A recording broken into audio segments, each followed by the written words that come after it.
You'd get like the big former ex-cop with his tucked-in T-shirt and his big belt buckle. I grew up in the era of Scared Straight. Yeah, me too. I remember all those assholes that would kick in the door and go, "You think you're fucking gonna be somebody?" And you're like, "Why are you yelling, man? It's fucking 9 in the morning."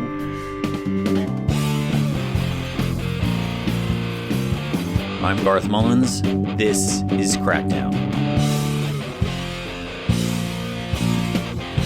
Episode 12, Love in a State of Emergency.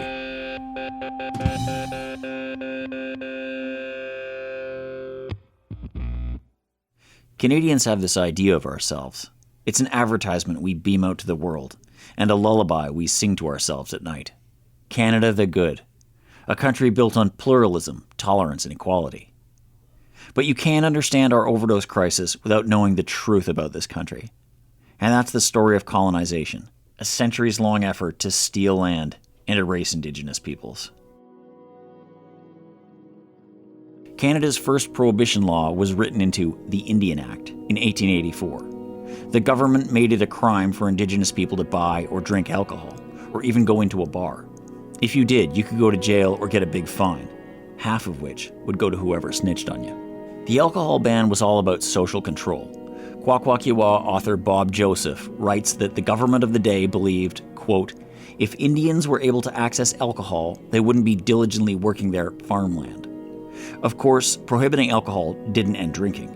It just made it riskier. It made people more likely to drink the hard stuff, to drink in secret, and to drink fast. And Joseph says it also maintained the myth that Indigenous people couldn't handle alcohol.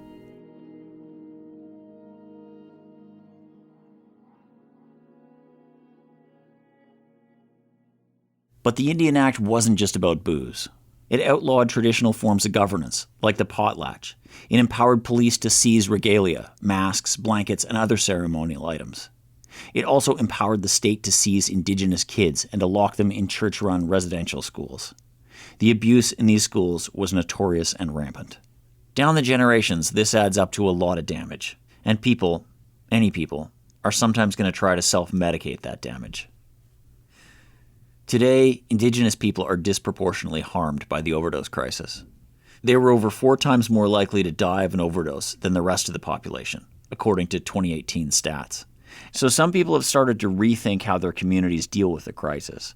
And one of those people is my friend Ryan. Well, I think we got a good level. Could you introduce yourself for the tape? Sure. My name is Ryan McMahon. I'm a writer and a comedian. Based out of Winnipeg, Manitoba, originally from Couchiching First Nation in northwestern Ontario, Treaty 3 territory. Ryan makes one of my favorite podcasts, a show called Thunder Bay.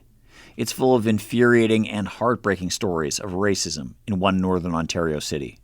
Ryan's show disrupts the Canadian lullaby, and it shows the kind of terror and hostility that Indigenous people still face in Canada.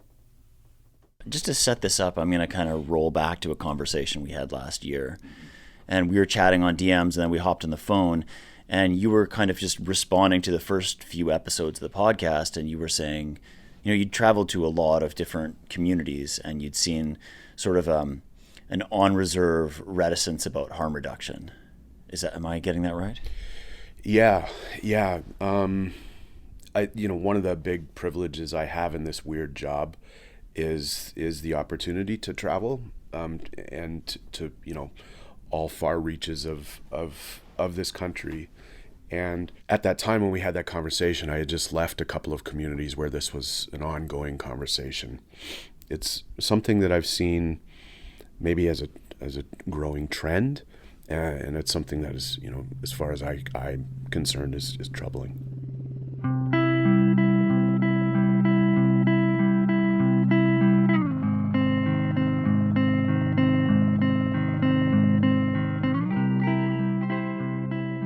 I come from a long line of addicts. Both my parents were drug addicts and alcoholics. My uncles, my aunts. I was basically raised inside of AA. I remember sitting in smoke-filled rooms. I'm 5, 6, sitting on those wooden chairs that you would see at an arena, at a wooden table, ashtrays overfilling, coffee flowing. You know, the big Saturday night dinner that they would serve, there was always what was called a speaker, and that speaker would be sort of the headliner for all the alcoholics. And the speaker usually was, you know, dead funny, some person who's had a rough go at life, talking about the times they shit their pants in the back of a cop car, and hearing all these people laugh, going, recognizing, I shit my pants too, and if you can quit, I can quit. And there's this weird, beautiful, powerful camaraderie around, like, these alcoholics and these addicts coming together to fight for each other. So is this where you got your sort of comedy influences from? How you present is like, this is your influences from AA speakers? Absolutely. I would be bullshitting you if I told you different. Yeah.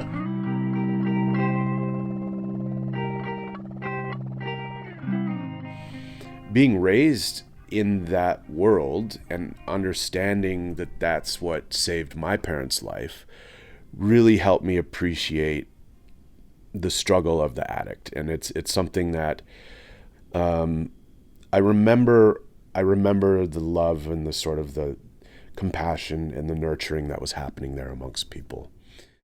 I went to my first Narcotics Anonymous meeting around 1997. And just like the meetings Ryan grew up with, it's what they call a 12-step program. Originally, this method came out of a Christian organization. At first, it was just for alcoholism. But then it was adapted for drugs, gambling, sex, you name it. 12-step is an abstinence-based approach, which means you gotta stop using drugs.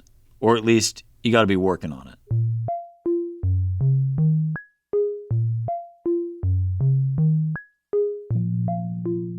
At my first NA meeting, they walked us through the steps.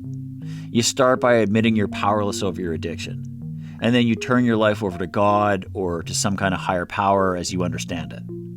And then you make what they call a searching and fearless moral inventory of yourself. It's kind of a quest to find the defects of character that have messed you all up. And then you ask your God or higher power to help you purge those character defects.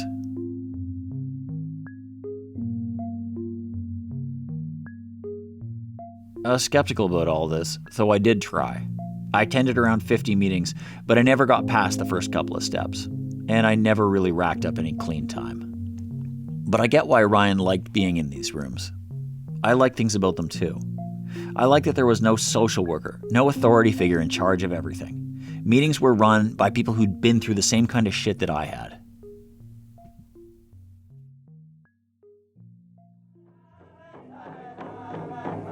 There's no drinking allowed in the dance group. And to be a dancer, you really have to believe in what you're doing.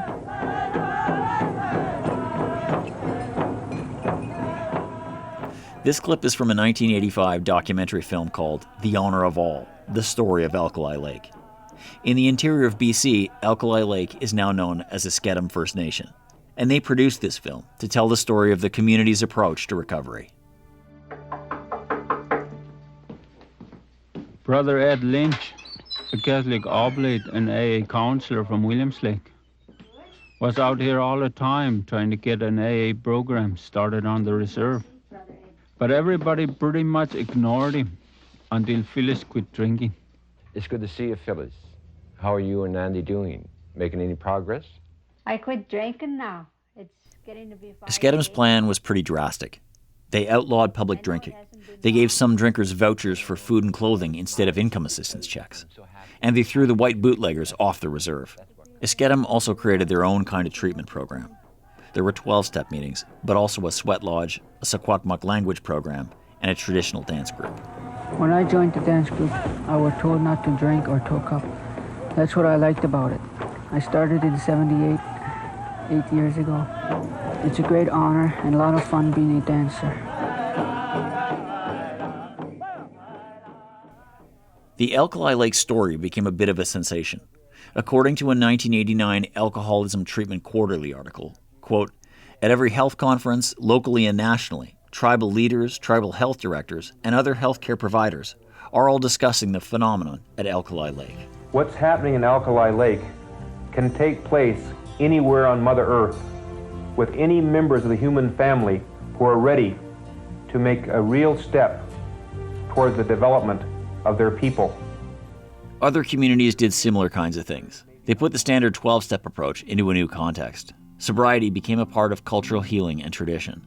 This is sometimes called the Red Road. They started to adopt things like the 7 grandfather teachings and sort of transposing them onto the 12 steps, or looking at the 12 steps through an Indigenous lens to kind of make it a little bit more familiar. Though I think at the backbone of it is still giving your life to God, understanding that there's a power higher than you. And so I think that's where the Red Road stuff came in. They're like, okay, well, we won't call him Jesus Christ.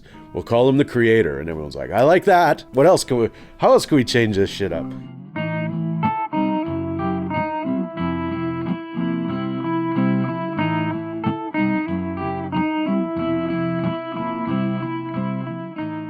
But there are some parts of 12-step that are harder to change.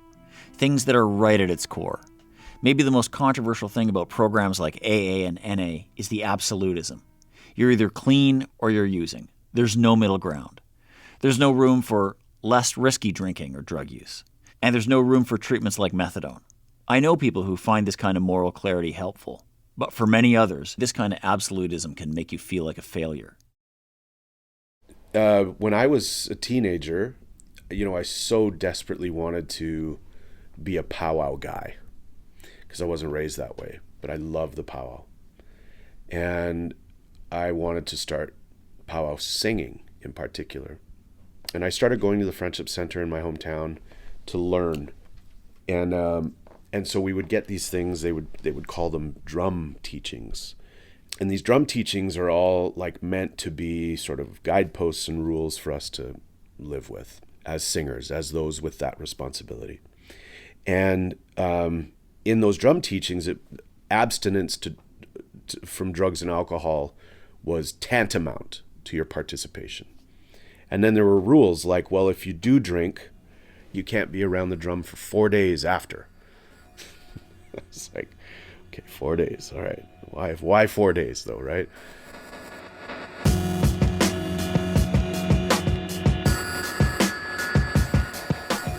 At that time, I was definitely drinking, being a teenager, and so the powwow was not for me. It kept me outside of the circle. And then I started to have to lie. Oh yeah, no, I'm sober. I don't drink, because I wanted to be at the powwow. I wanted to be at the drum. I was attracted to what it was teaching me about myself, what I was learning about my culture and our history, and I'd tell everybody I was sober. I was on the Red Road, that I was, being a good Anishinaabe Nini. And I started to think about it like, this is supposed to be a positive thing in my life, but I'm living a lie. And it's just alcohol. I'm just having beers, That's such a fucked up way to live, and a way to be, and in a way to force people to live. Because you got to carry the shame and the guilt of the lying on top of all the other shit. Right. And really all you're just trying to do is get your life together. Just be a good person. Brings me great joy to be here. And then you start getting into this other layer of shame where you're like, oh, my spirit helpers are going to turn their back on me because I'm a bad Indian, because I'm a liar now, and I'm a drinker. Oh, shit. Maybe that's attracting bad medicine. And that's what people will start telling you.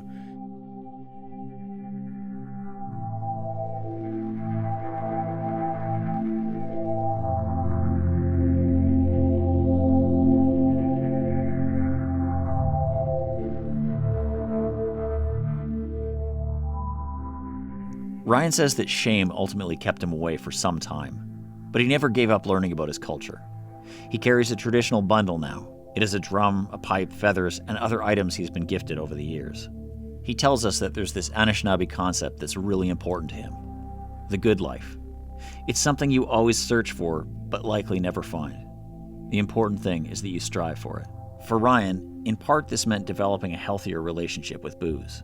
I don't consider myself an alcoholic or a drug addict per se, but there's a period of time where my drinking and drug use was definitely out of control, and definitely attached to my childhood trauma definitely attached to, my unresolved shit. And so he gave it up for nearly a decade. Now he only drinks occasionally and in moderation. And even though Ryan's in a different place now, he's never forgot that sense of alienation he had as a teenager. I was asked to MC a fairly large powwow. And as the MC, you are the conductor. You are telling everyone which way to go, how things are going to roll out throughout the day. You're the guy with the microphone. And people will come up to the MC stand and ask you to make announcements and say, hey, can you remind people at 3 o'clock this is happening? And I get a bang on the back door, and it's somebody that's come in and said, there's a handful of drunk men here at this powwow, and call security.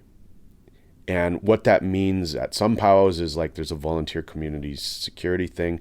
But what it means at other powwows, there are police. And I will not call the police on some people that have drank too much. So I told those ladies, absolutely do not call the police. And, I'll go and I'll talk to the guys. And so by the time I got there, the security at the powwow had already sort of confiscated these guys' bottles. We're sort of like physically, pushing them out of the powwow space, saying, you have to leave, you can't be here. And I stopped them, and I just said, I don't think you should be physically removing these guys. There's a reason they want to be here. And I asked the security to reconsider, to reconsider removing them. And this caused a big problem. I'm a visitor, so it's not my community. I'm called aside and told that the way they handle things is zero tolerance. And we call this powwow a healing ceremony. We call this an opportunity for the community to come together and heal. Why does it make sense that these men who clearly need help, who've come here to do that healing, we remove them? This powwow should be full of drunks.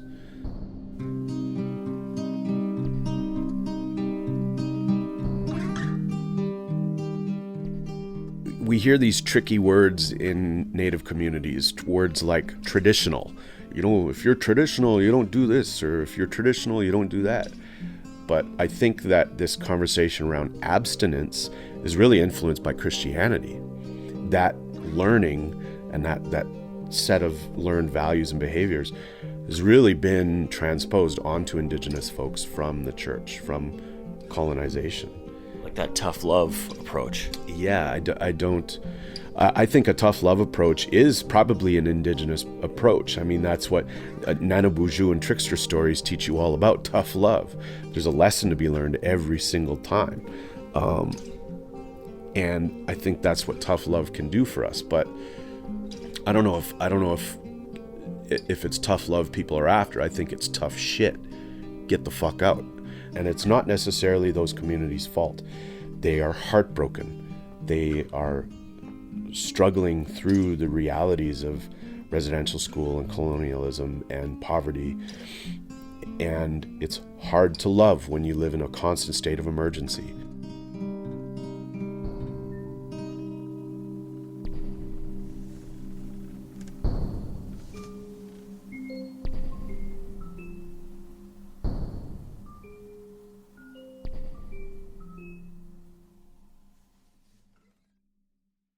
I'm not Indigenous, but my niece and nephew's grandfather, their Mushum, was Cree from Manitoba. Reg is gone now, otherwise I'd probably have him on this episode. Though, who knows, he might have told me and my mic to get lost. Reg had been to residential school. He walked the Red Road and he went to AA, and he was proud of his many sober years. So I used to make a real effort not to be messed up around him. That wasn't always easy, because he lived a few blocks from me and I was wired on heroin. But I felt like I owed him the respect to at least try. Total abstinence never worked out for me, but I know it's really important to lots of people. And I've always wished there was a bridge between abstinence and harm reduction. Bang for a dollar. Bang for a dollar. Oh yes, I don't even know that if I introduced myself really to you guys. My name is Tracy Morrison. I'm an Ojibwe woman from northwestern Ontario. And I've been here in downtown Eastside for since 96. Butter, I got jam, and I got cinnamon sugar. The tape you're hearing was recorded by our producer, Alex Kim, a few years ago. Around the hood, Tracy was known as the Bannock Lady. She'd sell fry bread that she'd made herself off a little wagon. Tracy always used to meet me with a hug, a really genuine hug, not the kind of pro forma, mandatory, fake closeness you sometimes get in Vancouver. She somehow intuitively knew when I needed it. And when I heard she died, it was like a cinder block in the guts. This wasn't just a personal loss. It's a loss for our whole community. Tracy was a force to be reckoned with. Some people, even the elders, say this is sick land, meaning it's bad lands, right? I'm like, yeah, it could be, but you know, how sick can it be when this is where I found compassion, friendship, family, love, hope, faith in people. This is where I found it. This is the best neighborhood in the whole world, I swear, it is. That wind has a bite to it, but I got layers. Yeah. I was a kid in Yellowknife, all right. Tracy was also the president of an organization called the Western Aboriginal Harm Reduction Society, or WARS. It's an organization that tries to forge connections between Red Road abstinence and drug user activism. Earlier this month, I hung out with some WARS organizers as they did outreach. Okay, you guys, let's go. You guys need a 4x4. Yeah, no kidding. No tires on you. We'll just go up and down the streets here. Yeah, go back there. The clear path. Yeah. This month it snowed a lot in Vancouver. That doesn't happen often. When it does, it basically shuts the city down. Buses don't really run, schools are closed, and the news says to stay off the roads. But WARS is still out there doing their thing. We're walking down Hastings Street. The snow makes the journey feel treacherous, especially for Curtis, who's pulling a big wagon with an urn full of hot chocolate behind him. We'll get through that hot chocolate before we hit the end of the block.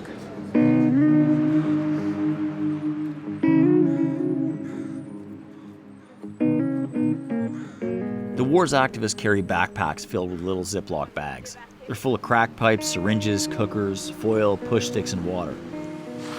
If you mention harm reduction on my reserve, they'd be like, get out. You know, well, we don't have anything to do with that.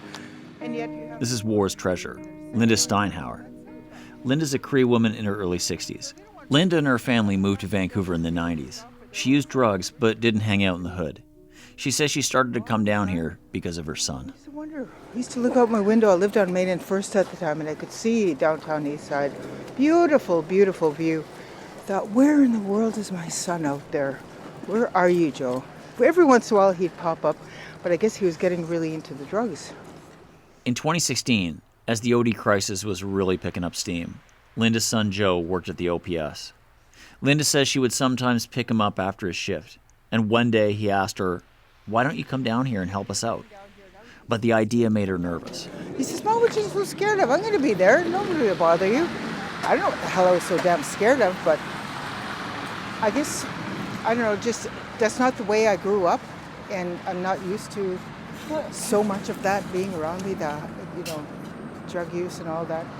But Joe showed Linda how to use naloxone, and he convinced her to come do an OPS shift with him. At that time, the site was just a tent and a trailer.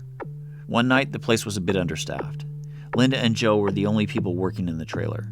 Linda says she was really nervous that if anyone OD'd, she'd mess something up.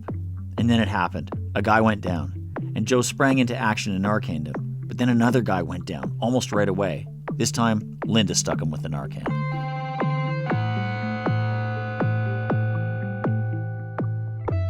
After that, Linda says she was less afraid, but always alert. It means to me that I found out what a community it is on the downtown east side, how misunderstood it is by people that live on the outside and just from the outside looking in. And there's so much love down here, there's so much family. When Joe was living down here, just down that street, as a matter of fact, not this one, but he lived in one of Lookout's SROs. And so, I got to spend his last night with him. He was there, we were there, and we were having a couple of drinks. And then about 12:30, he left and he said, "I'll be right back." He put his finger up. I said, "Oh, okay." So He never came back. And 8:30 they found him. 10:30 the police were knocking on my door. Shit. Yeah.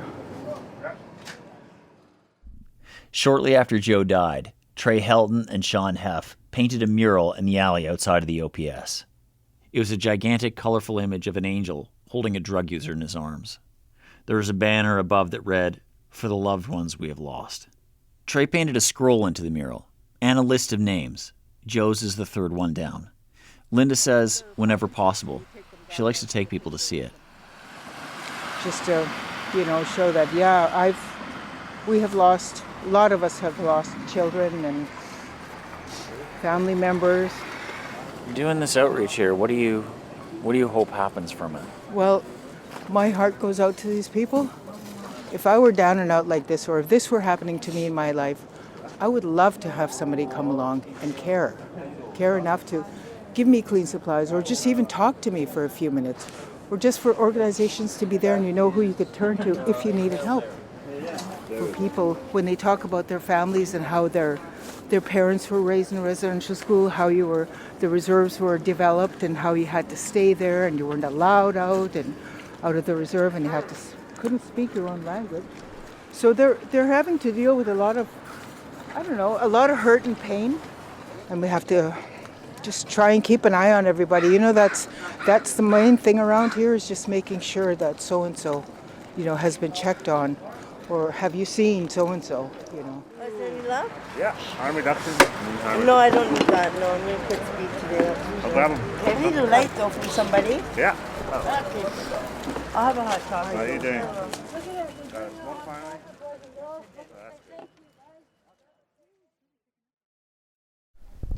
Could you introduce yourself for the tape? My name is Shelda Caston, and I'm a Chapelwitz from the Cree Nation in Saskatchewan, and I'm a long-time member of lots of organizations in the downtown east side. Well, thanks for... Me to my name out there. Thanks for talking to us, Shelda.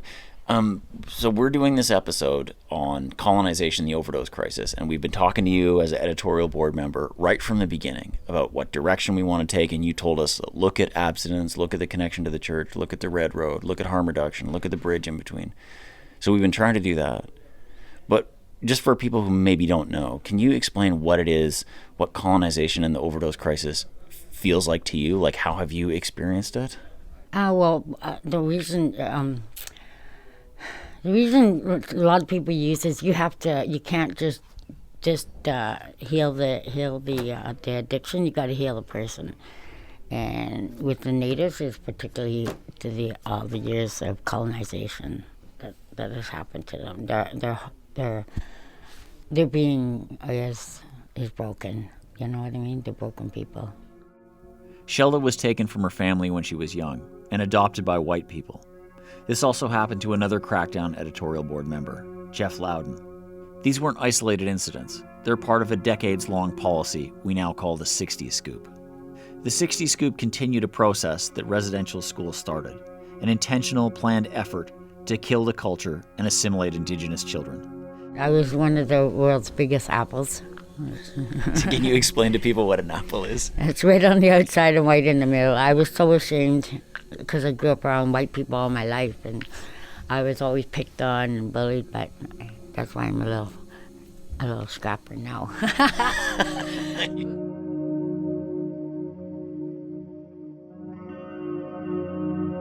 Once I went east of Cambie, I thought my life I'd hit rock bottom, but I can't afford to rent anymore, and in the West End and stuff like that. And I kept moving further, but I realized what a great community it is down here, and that I had a purpose. So let me ask this then. You were adopted by a white family, and how did you like make reconnect with culture through the work around here? Yes. I went to a program at Wish. It was for Indigenous women. It had to do with cultural and arts, and wow, that's when I found myself, and I made cedar bracelets and did beading, and yeah, we made their drums, and yeah, that's when I was born. You've actually co-authored a lot of research on the intersection between the overdose crisis and like racism against Indigenous people, hey? Yeah. I think I've been part of 4 or 5 of them. Some of our key findings, the first one is Canada's drug overdose crisis disproportionately affects Indigenous peoples, owing to a legacy of colonization, racism, and intergenerational trauma. And what's the next one there? Harm reduction and addiction treatment must integrate culture and traditional Indigenous values. And then what's the last one? Decolonization must include ending the war on drugs and addressing underlying structural conditions that produce drug-related harms, including overdose. Thank you for talking to us, Shelda. Not a problem. I think it's a complicated conversation to have because... This is Jennifer LaValle. She's a research coordinator at the British Columbia Centre on Substance Use and a PhD student at the University of British Columbia.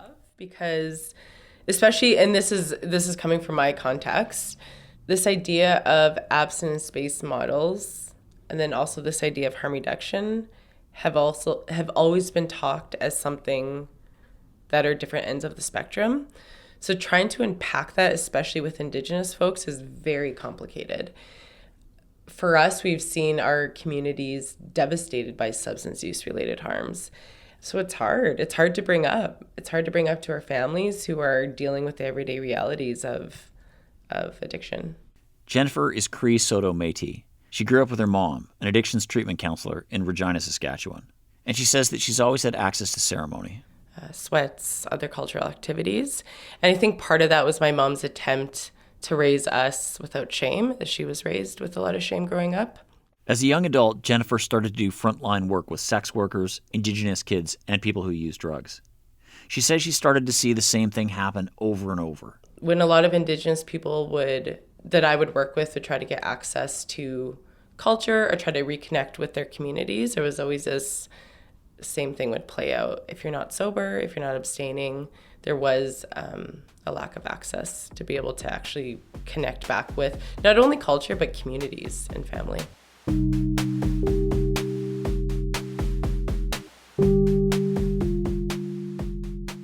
I decided to take my master's in social work in Calgary, and it became very apparent to me that research was dominated by a certain voice. It was dominated by, I guess, Western ideologies and assumptions. And it was at that moment I started to connect more with Indigenous-based ways of doing research, and later led me to this position.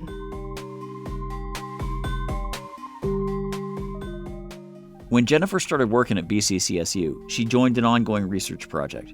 Instead of parachuting in and extracting knowledge from Indigenous drug users, the researchers partnered with WARS. The drug user activists selected the research questions, they designed the study's methods, and they led data collection. WARS decided they didn't want to do traditional academic interviews. Instead, they held group discussions called talking circles. And they chose to focus these discussions on their own experience with treatment. Almost always, that was a standard 12-step program. The core question would be, what are Indigenous people's experience with mainstream substance use treatment programs? So as of right now, our preliminary findings, which are under review, mostly reveal that participants viewed and thought of mainstream substance use treatment as, I guess, ineffective environments for recovery. The talking circles revealed that it often took a long time to get into treatment when people wanted it. And that isn't surprising. Studies show that Indigenous people also face more barriers in accessing methadone, Suboxone, and pain meds. The talking circles also mentioned that treatment programs often focused very narrowly on drugs and booze. They didn't do anything to address people's experience with residential school, the 60s scoop, or intergenerational trauma. And then there was the kids. If families are involved with social services, one of the big requirements is that a family or a caregiver is not allowed to use. And so in order to actually keep their kids, folks would be forced into these very incompatible treatment models. And so there was a lot of ties to and similarities to the residential school experience.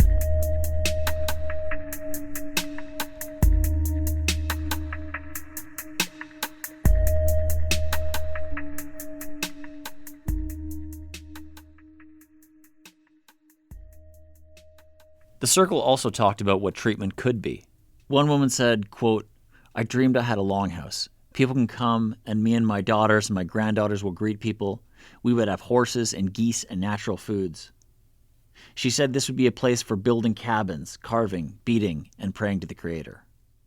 So a space where they could have access to culture. And for many people, recovery did not mean abstaining from drugs and alcohol. Recovery simply meant reducing harms related to substance use. There's actually quotes of people saying harm reduction is my treatment. A lot of people spoke about their experience accessing Vendu, so accessing peer-led programming as being part of their recovery. And I think like while mainstream harm reduction practices and policies, like they're important, right? It's like such as naloxone distribution and opioid replacement therapies. All this is important, but I think when we talk about indigenizing harm reduction, it kind of addresses broader systems of oppression. It's way bigger. It's reducing harm of colonialism, you know?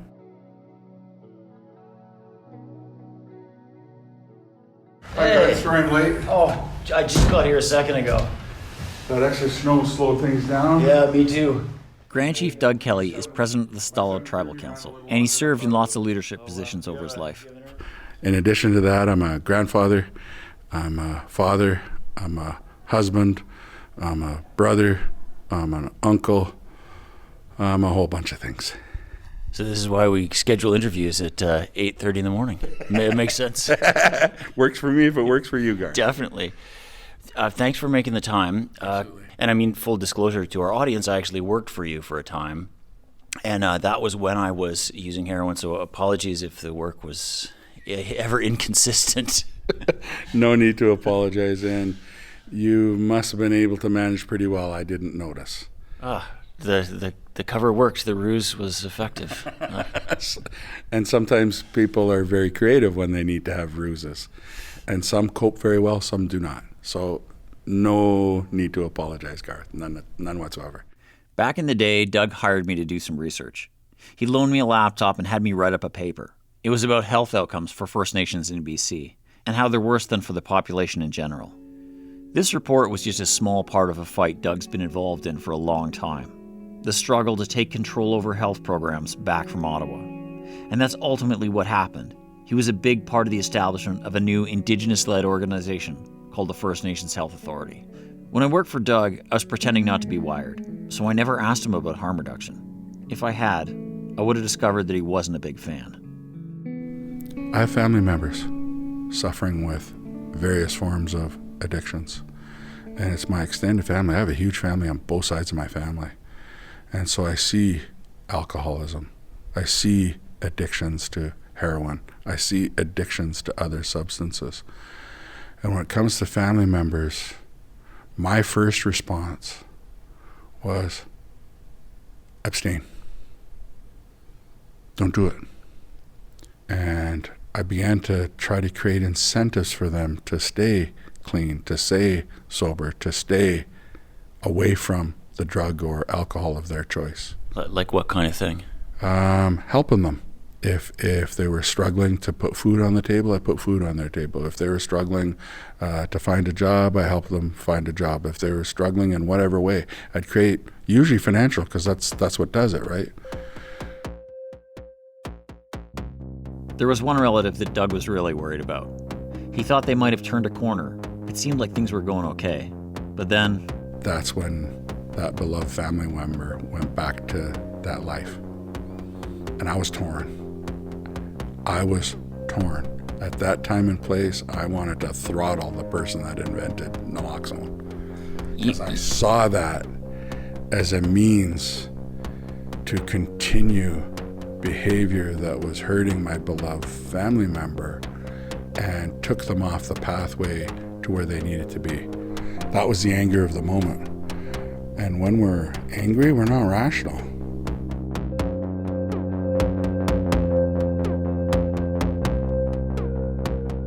Now, I don't know what your editorial board, I know you know me a little bit. I'm a vocal leader. And so I've always had the answers.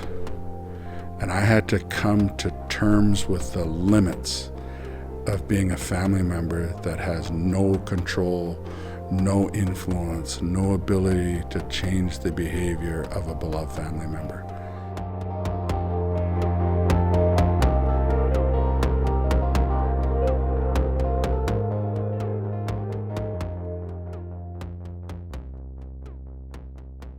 After the anger subsided, Doug said he was left with a question.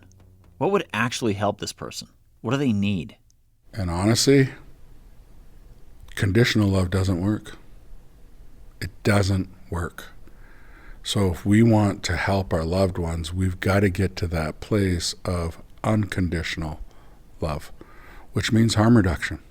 In the summer of 2017, Doug wrote an op-ed for the Globe and Mail called The Hidden Complexities in Substance Use. He said he'd recently changed his mind about harm reduction. Doug writes, quote, "Many of us may give up on our loved ones, thinking we've done our best.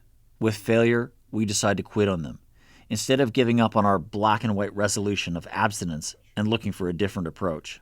When I read this op-ed, I thought, shit, this is a big deal. Doug's voice carries a lot of weight around here, and maybe other people will be moved by his change of heart." What is co-Salish harm reduction look like to you? Well, I'm one of many co-Salish leaders, so you're probably going to get different responses, and I'm okay with that. I'll tell you what it means to me. I saw it late yesterday afternoon at the gathering. The Sinchothan, they're co-Salish.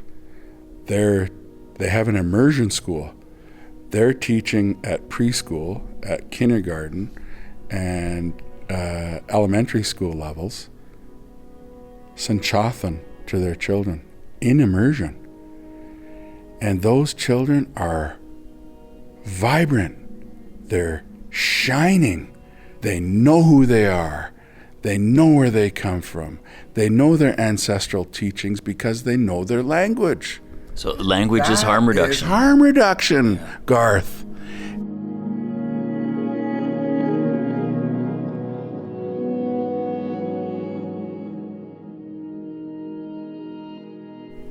Thanks for talking to us. Thank you, Garth. I appreciate the opportunity, and I'm really happy that you're doing well for yourself.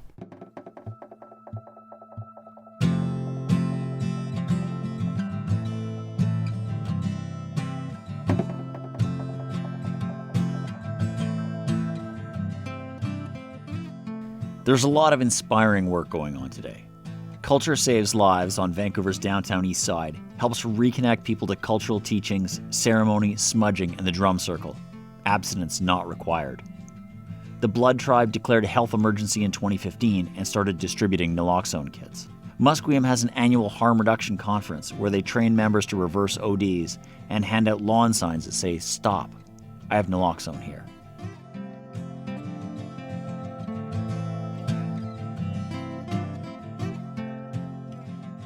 Many people reject harm reduction as a half measure. And the thing is, they're not wrong. Harm reduction is only first aid, triage. Of course the overdose crisis is our immediate concern. It is the emergency, and we'll never just stand by and let our friends and family die preventable deaths. But we're fighting for a deeper, more fundamental transformation. Racism and colonialism are the beating heart of the drug war. So any approach to the overdose crisis that doesn't seek to smash white supremacy, it ain't worth shit.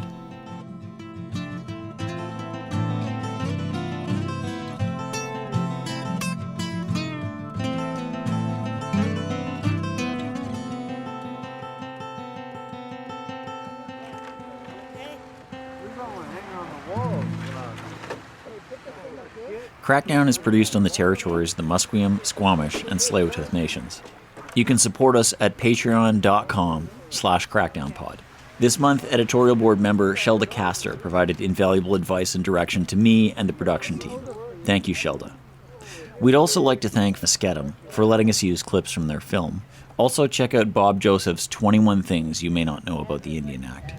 Our editorial board is Simona Marsh, Shelda Castor, Greg Fess, Jeff Loudon, Dean Wilson, Dave Murray, Al Fowler, Laura Shaver, and Charisse Kiwatin. R.I.P. Charisse. Crackdown senior producer is Sam Fenn. Our producers are Alexander Kim and Lisa Hale. Our science advisor is Ryan McMahon. Assistant Professor and Director of Harm Reduction Research in the Yale School of Medicine. I'm Garth Mullins, host, writer, and executive producer. You can follow me on Twitter @GarthMullins. Original score written and performed by Sam Fenn, James Ash, Kai Paulson, and me. Our theme song was written by me and Sam with accompaniment from Dave Jens and Ben Oppenheimer. We make this podcast with funds from the Canadian Institutes of Health Research and the Social Sciences and Humanities Research Council of Canada, and from our Patreon supporters. Follow us on Twitter @CrackdownPod. Our website is crackdownpod.com. New episodes drop on the last Wednesday of every month. Be safe. Keep six. There's got the good watery hot chocolate. I don't know why people would say it was water. Yeah, I'm down. Yeah, as long as it's hot. I'll be right back. Yeah, thank you guys. Yeah, much appreciated. You have been listening to a Sided Media production. CIDED. Find out more at sidedmedia.ca.